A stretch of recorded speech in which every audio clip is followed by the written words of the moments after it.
মাননীয় প্রধানমন্ত্রী শেখ হাসিনা ঘোষিত ২০৪০ সালের মধ্যে তামাকমুক্ত দেশ বিনির্মাণে স্বাস্থ্য মন্ত্রণালয় প্রণীত তামাক নিয়ন্ত্রণ আইন সংশোধনী দ্রুত পাশের দাবি জানিয়েছেন তামাক বিরোধী সংসদীয় নারী ফোরামের সদস্যরা।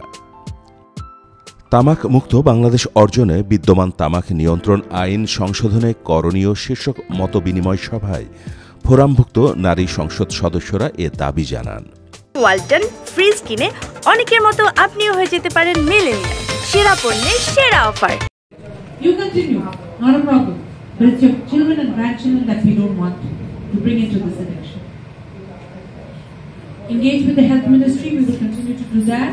We will disseminate video messages throughout the social media. Basically, we will continue with what we've been doing so that at least word of mouth, prevalence in the social media will have an effect, and at least people will realize because ফোরামের বিভিন্ন কার্যক্রম তুলে ধরেন ফোরামের আহ্বায়ক শবনম জাহান শিলা MP. তিনি বলেন, তামাকের কারণে প্রতি বছর 1,61,000 মানুষ মৃত্যুবরণ করে।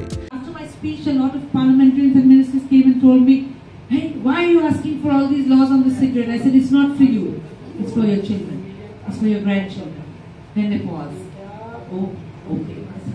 তামাক নিয়ন্ত্রণ আইন দ্রুত পাশের দাবি জানান ফোরামের অন্যান্য সদস্যরাও। সভায় আরও উপস্থিত ছিলেন ব্লুমবার্গ ফিলান্থ্রপিসের প্রতিনিধি Mrs Adrienne Pizzatella, campaign for tobacco free কিডসের দক্ষিণ এশীয় কর্মসূচির পরিচালক ড মাহিন মালিক এবং নারী মৈত্রীর সভাপতি মাসুমা আলম। মাহমুদ হোসেন, মোহনা ডিজিটাল।